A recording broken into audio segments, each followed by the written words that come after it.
Muy buenas noches con todos los estudiantes que ya se encuentran conectados a la presente reunión. Vamos a dar por inicio con nuestra clase del día de hoy. Dentro de la presente clase, chicos, nosotros vamos a hablar acerca de la importancia que tiene la interculturalidad, sobre todo, dentro de nuestro territorio, ¿sí?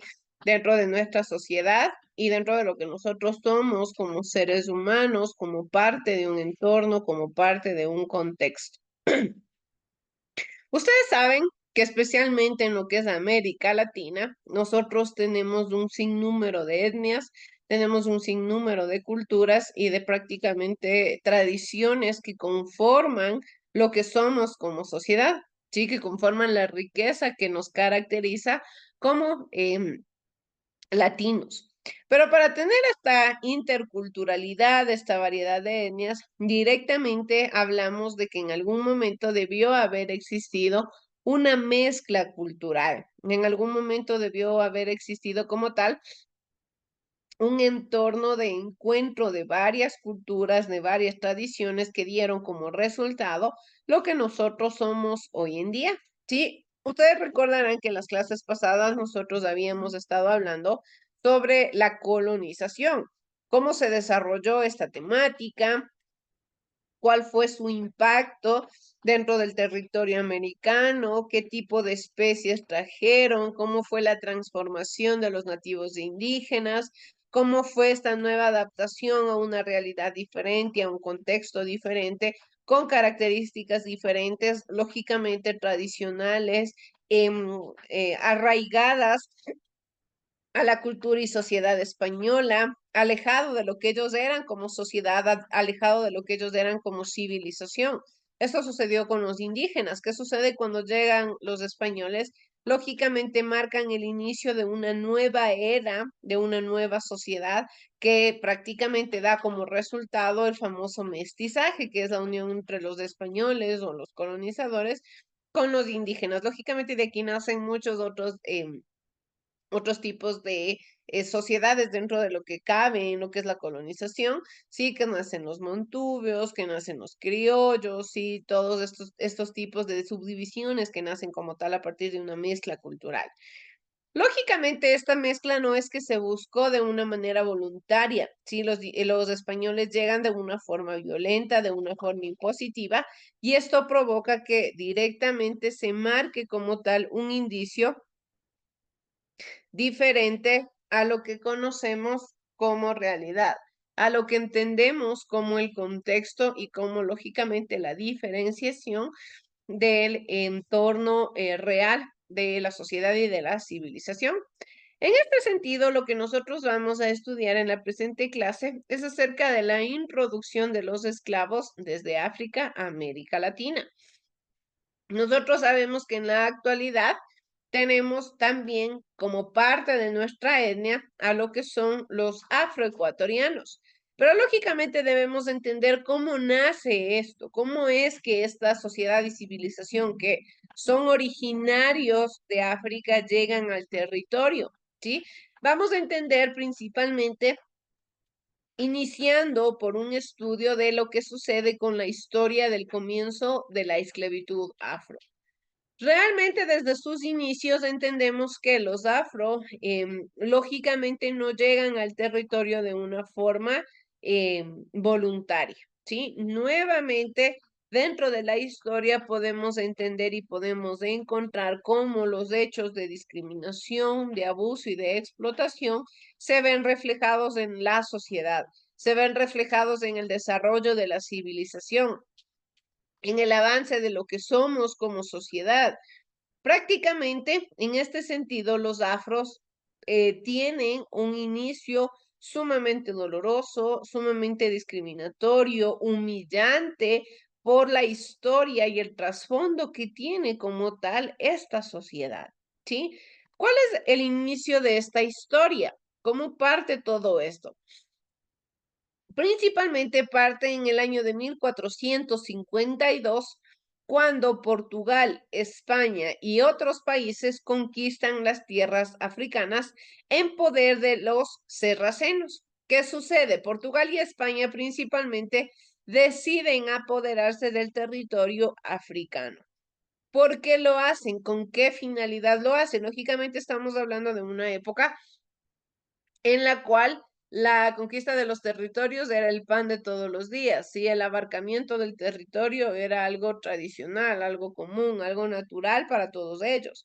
¿Qué sucede aquí? Pues que de una o de otra manera los españoles nuevamente, o los colonizadores en general, nuevamente con sus aires de grandeza, con sus características sociales, étnicas, que les daba como tal un entendimiento, una capacidad de creerse más que el resto, lógicamente empiezan a dominar otros territorios, no ya solamente de América. Nuevamente, el color de piel refleja una de las desigualdades más grandes dentro de lo que nosotros somos como sociedad. Una de las desigualdades más fuertes que caracterizan al entorno y al contexto de nuestra realidad, ¿sí? En este sentido y en esta característica directamente, entendemos que para lo que es el territorio africano, las discriminaciones se vieron desde sus inicios. ¿Por qué? Por netamente el color de piel. Sí, el color de piel de los africanos no fue un color de piel aceptado por el resto, sino que directamente llega al punto de entenderse como si fuesen personas no importantes para la realidad, sociedades no importantes para el entorno y para el contexto, para el desarrollo, para lo que marcan como tal el inicio de estas características. Entonces, lógicamente, es así que, como nos explica en el año 1452, llegan estos colonizadores al territorio africano para apoderarse del mismo, pero más allá del territorio no les llamó la atención, sino lo que ellos necesitaban directamente era personas que trabajen, personas que se puedan esclavizar. Es así que convierten a las colonias de Angola y Guinea en centros de captura y contratación de esclavos. Es en este tiempo que nace lo que conocemos como la esclavitud, directamente referenciada a los afros. Como les mencionaba, dentro de la historia de este grupo social generalmente vienen bastantes aspectos tristes y humillantes. ¿Qué sucede? Aparte de que les capturaban, los esclavos eran comercializados como si fuesen un objeto gracias a los árabes, porque los árabes crearon un mercado en el cual se vendían y se comercializaban, se subastaban a los esclavos lógicamente a manos de otros poderosos, ¿sí? Aquí qué convenía, pues que el esclavo sea más joven, fuerte, ¿y por qué? Porque les iba a durar más, les iba a servir más. Era prácticamente utilizado como un objeto, no interesaba su sentimiento, su bienestar, porque lógicamente, si estamos hablando de una época sumamente arraigada a las ideas discriminatorias, a las divisiones sociales, al clasismo, en el cual los deberes y los derechos eran mínimos y solamente, lógicamente, servían para los privilegiados. Estamos hablando de que los afros eran un grupo prácticamente descuidado, un grupo humano que no interesaba para ninguna realidad, que no era importante para ningún poder en este sentido, y por ende ellos no tenían acceso a ningún tipo de deberes, ni mucho menos derechos, no eran parte de la realidad, mucho menos de la sociedad. Entonces, en este sentido, lógicamente empieza lo que es la esclavización de cada uno de estos personajes dentro de la realidad. Esta esclavización se desarrolla en 4 fases importantes. La primera fase se caracteriza porque hablamos de la captura de los afros en sus propias aldeas por afros de otras tribus o etnias. Así es que nace como tal la cultura de capturas dentro de la caracterización de los afros. El inicio de esto parte directamente de los mismos afros, ¿sí? Que sabemos que en estas pequeñas aldeas, en estos pequeños grupos, en estas pequeñas situaciones de uniones sociales, entendemos que siempre también de forma interna existen invasiones. De forma interna existen colonizaciones de territorios, invasiones de territorios. En este sentido, son los mismos afros quienes se adueñan de otras tribus y empiezan como tal a colonizar. En este caso, la mayoría provenía de África Occidental, entre Senegal y el Congo, ¿sí? Es así como nace la esclavización, es así como nace este efecto negativo de la realidad y de la sociedad para lo que es esta sociedad y esta civilización, directamente caracterizada por un entorno de abuso, por un entorno de, lógicamente, clasismo. ¿Qué sucede aquí? Se dice que los esclavos eran trasladados a los castillos erigidos a lo largo de la costa, donde esperaban encadenados y hacinados en lúgubres mazmorras a ser embarcados por los negreros europeos. Aquí tenemos principalmente, lógicamente, como el nombre lo dice, los negreros europeos eran las personas encargadas de trasladar a los negros de un lugar a otro, de un territorio a otro, con la finalidad de comercializarlos, ¿sí? Eso es lo que se buscaba, eso es lo que se desarrollaba como tal. En este sentido, hasta que llegue el momento de su traslado, hasta que llegue el momento de su embarcación, eran encadenados y tal y cual ustedes pueden ver en las imágenes, se les tenía horas y a veces hasta días y días ahí en situaciones sumamente infrahumanas, en situaciones sumamente insalubres para ellos. ¿Por qué? Porque como les digo, no importaban. Lo único para lo que servían dentro de la época era para el trabajo, era para la explotación, era para las partes, lógicamente fuertes de la realidad y de la sociedad. Entonces, se les mantenía encadenados, lógicamente, para evitar que se escapen, se les mantenían encadenados de esta manera, unos en contra de otros, unos encima de otros, con la finalidad de que esperen hasta el momento de su traslado. Quiere decir que de igual manera, en ese sentido, tenían una muy mala alimentación y lógicamente el espacio en el que se encontraban no era el más adecuado. La tercera fase consiste en que después de pasar encadenados, después de encontrarse ya esperando a su traslado, llegaban al mercado de esclavos en América, donde allí eran vendidos y marcados por su nuevo amo con hierro candente. Yo creo que todos en algún momento hemos visto, quizás de forma presencial o quizás hemos visto, no sé, de forma digital, como cuando una persona es dueña de un ganado, le marca al ganado, ¿sí? ¿Cómo le marcan? Le hacen con una herradura candente, ¿para qué? Para que esta marca quede lógicamente registrada en la piel del ganado. Esto era lo mismo que se utilizaba en esta época para los esclavos. Si se les marcaba con la finalidad de poder saber a qué amo pertenecían. En caso de que en algún momento llegasen a escapar y vuelvan a ser capturados, porque para nada en esta época sí iba a haber un negro libre, no lo iban a ver caminando por la naturaleza común y corriente de una forma tranquila, no. Si es que se le veía de esta manera, lógicamente era capturado y ahí se verificaba a qué amo pertenecía. Y en caso de lograr ser recapturados, en este caso les tocaba totalmente un castigo sumamente fuerte. En este sentido, como eran trasladados ya al nuevo territorio, en este territorio eran ubicados en un mercado. Nuevamente eran ubicados encadenados, nuevamente eran ubicados en condiciones inhumanas, hasta que algún amo que requiera de mano de obra, lógicamente llegué a comprarles, ¿sí? En muchas de las ocasiones eran subastados. También, como les digo, es como si hubiesen sido objetos directamente. En la cuarta fase, cuando ya algún amo les compraba, estos esclavos eran llevados a las minas y grandes plantaciones de las colonias. Una de las grandes plantaciones fueron las de la caña de azúcar, que fue directamente la actividad laboral a la que se dedicaron los esclavos durante muchísimas épocas.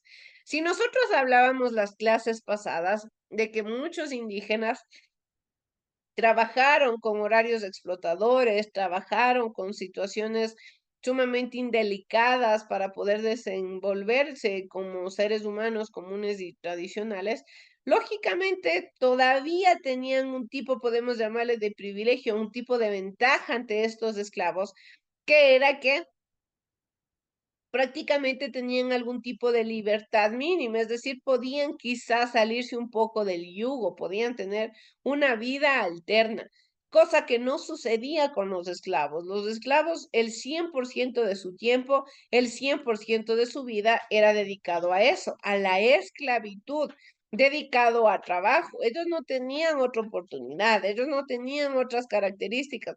Ellos para nada tenían, por ejemplo, como en los indígenas quizás, la esperanza de que acabando de pagar su deuda podían ser ya considerados hombres libres al 100%.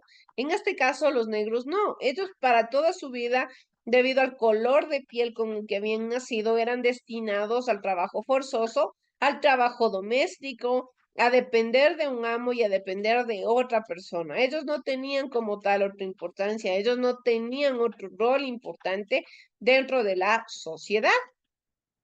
Es así como nace la esclavización, ¿sí? Directamente dividido en estas cuatro fases, entendemos cómo se desarrolla el contexto de la esclavitud, cómo llegan entonces al territorio americano estos esclavos directamente gracias a que fueron capturados, porque no es que fueron ni siquiera invadidos, directamente fueron capturados en África y se les trae con la finalidad de que en el territorio americano puedan nuevamente trabajar y pueda seguir aumentando la mano de obra.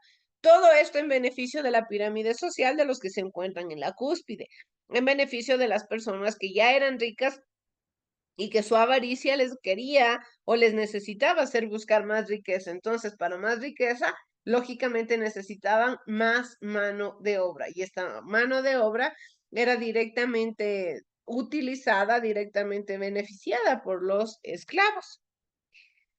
¿Qué sucede aquí? Existen cuatro situaciones importantes por las cuales llegan los esclavos al territorio americano. Principalmente, la drástica reducción de la población indígena, de 70 millones a 5 millones de nativos para el año 1700. Recordemos que esto nosotros habíamos estudiado cuando analizábamos lo que habla la colonización, escribíamos y argumentábamos que gracias a que trajeron enfermedades los colonizadores, enfermedades que los nativos no reconocían, enfermedades que los nativos lógicamente nunca habían tenido contacto, esto provocó la muerte de muchísimos de ellos. Aparte de la situación de las enfermedades, los trabajos forzosos, los trabajos en situaciones inhumanas, el trabajo quizás con expuestos a riesgos, ¿qué sucedió? Que lógicamente como eran explotados en su totalidad, como fueron expuestos a muchos efectos negativos, habíamos hablado directamente cómo redujo la población significativamente. Y esto fue un efecto negativo para los españoles. ¿Por qué es que fue un efecto negativo? Porque lógicamente los españoles ya no tenían mano de obra. Los españoles ya no tenían gente que trabaje para ellos, porque a menos indígenas, a menos nativos, menos mano de obra. A menos mano de obra, menos riqueza, menos prosperidad de la tierra, menos trabajo. Entonces, lógicamente, ellos necesitaban buscar de todas las formas lo que era una mano de obra. En este sentido, llega a los colonizadores, lógicamente, el rumor y el comentario de que existe un mercado de esclavos en el cual pueden conseguir mano de obra de una forma sumamente sencilla. Es así que para el siglo XVII empieza a desarrollarse el mercado desarrollado por los árabes, que capturaban y esclavizaban africanos para venderlos en el Oriente Medio. ¿Sí? Es así entonces que los europeos lógicamente llegaban con la finalidad de escoger a sus esclavos, de escoger a su mano de obra, a diestra y siniestra, y hablamos de que si se refiere al término mercado, quiere decir que habían muchísimas y muchísimas personas dentro de este mercado. Muchísimas personas que habían sido esclavizadas, que habían sido capturadas y que ahora tenían que vivir, lógicamente, este calvario en el cual se desarrollaron muchísimos años. Ya en Oriente Medio, lógicamente, los europeos escogían a sus mejores prospectos y los llevaban a América a trabajar. ¿Qué sucede aquí? Debido también, otra de las causas importantes es que cuando los indígenas ya eran cristianizados, eran considerados libres súbditos de la monarquía, libres súbditos. Yo les mencionaba, la cristianización funcionó como un elemento de ciudadanía, podemos entenderle, para los indígenas. Por ejemplo, nosotros para ser parte de la realidad, del contexto y de la sociedad como tal, debemos sacar nuestra cédula de ciudadano. Sí, yo sé que soy ciudadano porque tengo mi cédula, eso me avala que soy un ciudadano. Al ser ciudadano tengo deberes y tengo derechos que rigen dentro de mi país. Más o menos la cristianización fungió ese mismo labor, fungió ese mismo rol, diciéndoles, bien, los indígenas ya son cristianizados y como son cristianizados, ya son considerados libres súbditos, libres porque tenían cierto tipo de libertad, pero todavía seguían manteniéndose súbditos a la corona. Pero ya esta cristianización les impedían que sean esclavizados. Es decir, si de por sí ya tenían de 70 a 5 millones de nativos que trabajen para ellos, de esos 5 millones no podían esclavizarlos porque ya la mayoría había aceptado la cristianización. En este caso, lógicamente, necesitaban aún mucho más la mano de obra.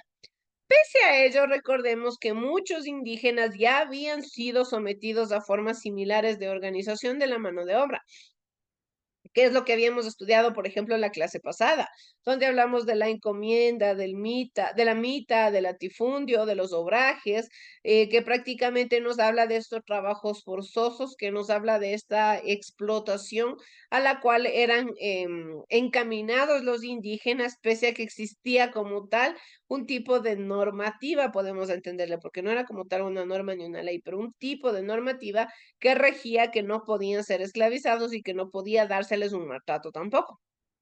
Entonces, de por sí, en su totalidad, se necesitaba entonces mano de obra. Y por otro lado, también la cuarta forma de la necesidad de requerir los esclavos es que el cristianismo pensó mejorar la condición de los esclavos, prohibiendo la esclavización. Pero quiere decir que no fue erradicada, pues no había un buen trato hacia el esclavo no creyente. Una persona no creyente era considerada esclava y por ende no tenía un buen trato, pese a que la cristianización promueve que la esclavización no es un elemento natural de la sociedad, que la esclavización no tiene por qué desarrollarse en el ámbito natural del ser humano, se seguía desarrollando, se seguía promoviendo, se seguía incentivando esta esclavización y esto promovía que lógicamente se sigan promoviendo los malos tratos. En época de la colonia, el esclavismo todavía seguía practicándose, pese a que se supone que el cristianismo debía erradicarlo, no lo hizo en su totalidad. Aquí ustedes pueden ver unas imágenes referentes a cómo se manejaba la esclavitud de los afros, cómo eran encadenados, cómo prácticamente, incluso en la mayoría de imágenes ustedes les pueden ver que están sin ropa. ¿Por qué? Porque prácticamente, como les digo, lo único que interesaba era que trabajen. No se les daba un buen trato, no se les daba tampoco una importancia, no se les daba un rol fundamental en la sociedad, no importaban para absolutamente nada. Tenían que trabajar y eso era su rol, eso era su característica y eso era su finalidad dentro del entorno. Dentro de esto, entonces, sucede lo que le llamamos el famoso sincretismo religioso. ¿Qué sucede? Bien, ya se da lo que es la captura de los afros, ya les traen al territorio, empiezan a trabajar dentro del territorio, pero lógicamente, al empezar a trabajar dentro del territorio, empiezan a tener contacto ya con las costumbres y tradiciones referentes al territorio americano. Empiezan a tener ya un enlace directo a lo que somos, por ejemplo, o a lo que eran, perdón, en este caso, la sociedad mestiza, ya que había sido como tal una mezcla de los españoles con los indígenas. ¿Qué quiere decir? Que tal y cual sucedió con los indígenas, cuando llegan los colonizadores, tuvieron que adaptarse a las nuevas costumbres y tradiciones que ellos trajeron consigo. En este caso, lo mismo sucedió para los afros. Ellos, al estar en nuestro territorio, ¿qué es lo que tuvieron que hacer? Pues directamente ya empezarse a adaptar a lo que tenían, empezar a tomar también como referencia la cultura, la tradición y en este caso la religión que se habitaba y que se promulgaba en el territorio americano. ¿Qué sucede aquí? Se promueve lo que es un sincretismo religioso. Debemos entender primero qué es el sincretismo. El sincretismo se refiere a un término empleado para referirse a la hibridación de dos o más tradiciones culturales. ¿Qué quiere decir hibridación? A la unión, a la mezcla de dos situaciones que dan como resultado una nueva. Pero esta situación nueva que nace de estas dos anteriores, lógicamente tiene partes de lo uno y de lo otro. Eso es lo que conocemos dentro de la historia como sincretismo. Y esto no solamente sucede en este contexto, sino que empieza a desarrollarse en muchos otros contextos de la historia en general. El sincretismo es parte del entorno, el sincretismo es parte de la realidad y parte del contexto en el cual nosotros nos vamos a encontrar. ¿Qué sucede? Dado que el catolicismo era la religión oficial de práctica obligatoria en América, los africanos solo pudieron seguir practicando sus ritos asumiendo la exterioridad del cristianismo. ¿Qué quiere decir? Tal y cual sucedió también con los indígenas. No pudieron olvidarse, no pudieron separarse de lo que eran como seres humanos, de lo que les caracterizaba como cultura, de lo que les caracterizaba año tras año, manteniendo sus ritos, manteniendo sus tradiciones, manteniendo sus costumbres. No pudieron, lógicamente, separarse por completo, pero ¿qué es lo que tuvieron que hacer?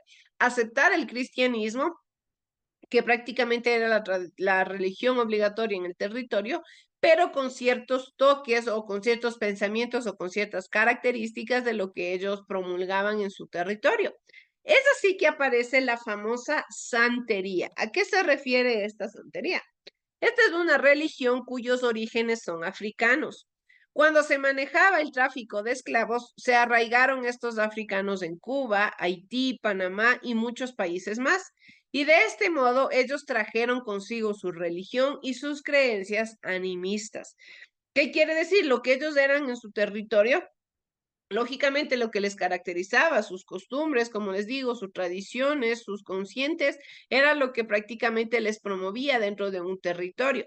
En este sentido, una vez que ellos ya empiezan a llegar a otros continentes, a otros territorios, empiezan a tener contactos con nuevas costumbres y empiezan a incorporar sus creencias con las creencias religiosas del territorio. Es así que, por ejemplo, las creencias santeristas se incorporan con una simbología cristiana que lógicamente el cristianismo ya era una religión que se promulgaba dentro del territorio americano.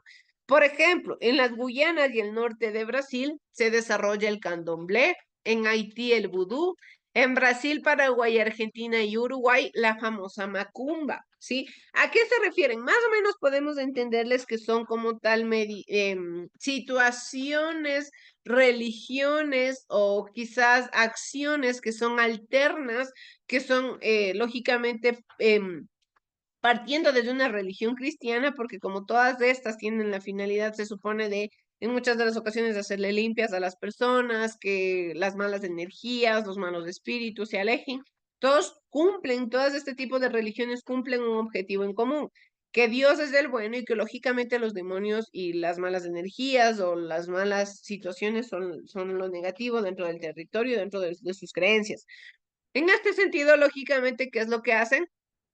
Especialmente esto no se ve mucho, por ejemplo, en nuestro país. En nuestro país no vemos tanto el desarrollo de estas tradiciones como tal como la santería, pero en otros países sí se ve mucho más arraigado porque quizás se desenvolvió, se desempeñó, se desarrolló con una fuerza más grande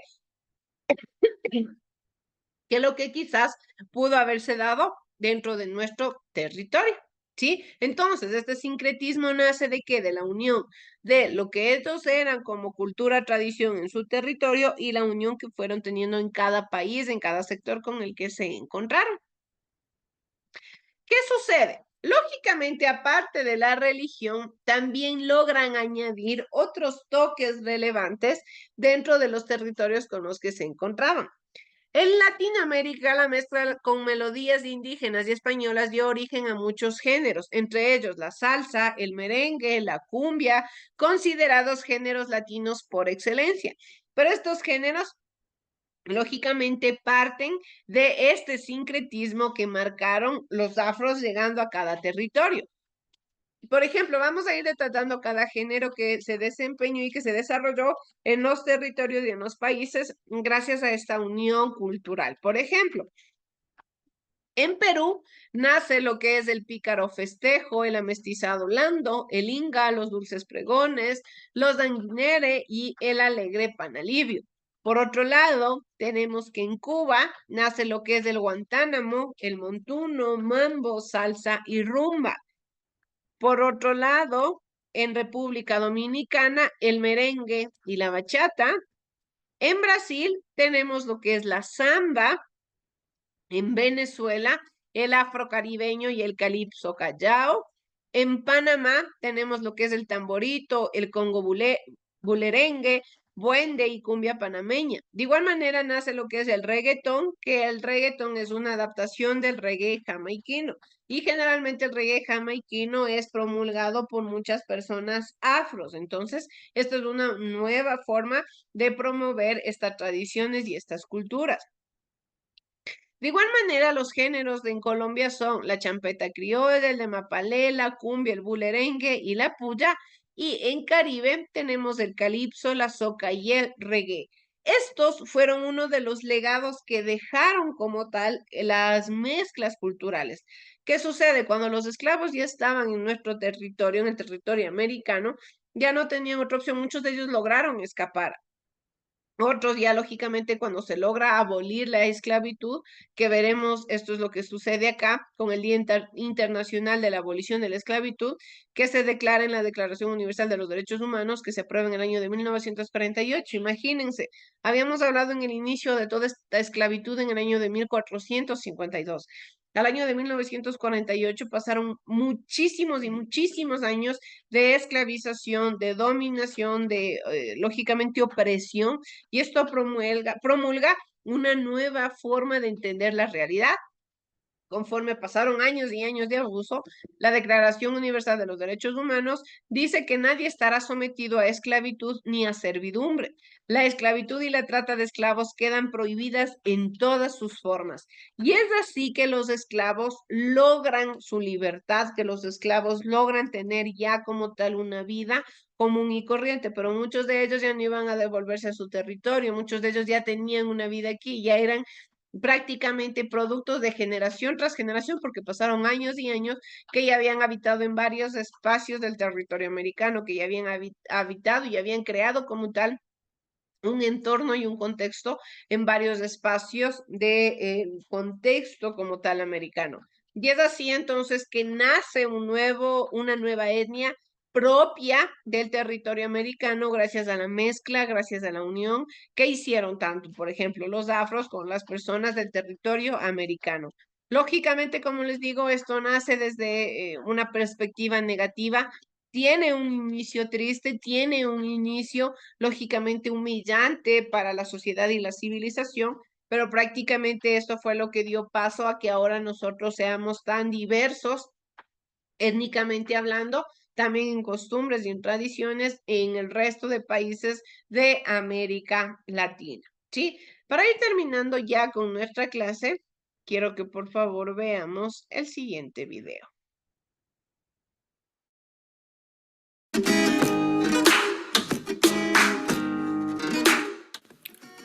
Uno de los varios grupos que forman parte de la población latinoamericana son los afrolatinos, los descendientes de africanos, quienes representan una gran parte de Latinoamérica. La influencia de las costumbres heredadas del África Occidental y las Antillas ha marcado definitivamente la cultura afro en América, tanto en la gastronomía y la música como en sus tradiciones. La población de ancestros africanos, descendientes de los esclavizados traídos por los comerciantes ingleses, franceses, holandeses, portugueses y españoles durante la colonia, se concentra a lo largo de todo el continente americano. Los esclavizados trabajaban fundamentalmente en las minas o en las plantaciones de azúcar y algodón, y como empleados domésticos en todas las grandes casas coloniales.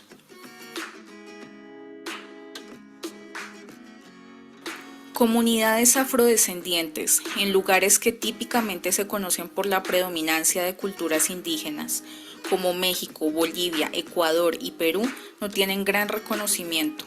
Aún es fácil pensar que no hay personas de raíces africanas en países como Argentina, Uruguay y Paraguay, quienes están condenados a no existir por los medios de comunicación.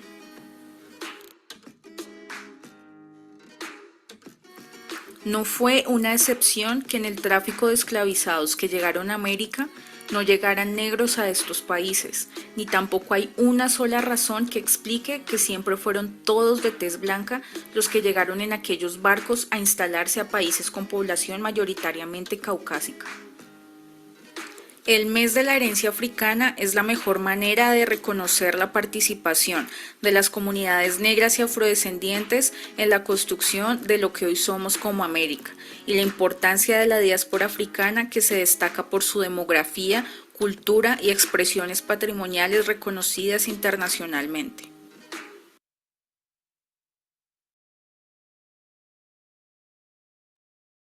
Bien, chicos, entonces con ello nosotros comprendemos lo que es la finalidad del tema de hoy de la introducción de esclavos desde África. Antes de que se nos acabe la hora, chicos, quiero emitirles un comunicado que ya se les irá desglosando de una forma más detallada en los grupos de WhatsApp. Y es que para el día viernes 7 de junio, las personas que viven en la provincia de Chimborazo tendrán que acercarse a la institución para la defensa de una casa abierta que es parte de la participación estudiantil, a lo que llamamos campo de acción. Recuerden que en primero y segundo de bachillerato ustedes siguen el campo de acción. El campo de acción se les pone a ustedes como parte de emprendimiento y gestión, pero este año el distrito ha mencionado que se requiere hacer una exposición. Así es que las personas de Chimborazo tendrán que acercarse, por favor, estar pendientes el viernes 7 de junio con las temáticas que nos toquen y para ir desarrollando cualquier situación. Ya les estaré emitiendo más información en el grupo de WhatsApp, ¿sí? Para cualquier de pronto duda que exista, cualquier novedad y cualquier nueva situación a las cuales se llegue a acuerdo, les estaré comunicando. Nada más les emito este comunicado para que estén por favor pendientes.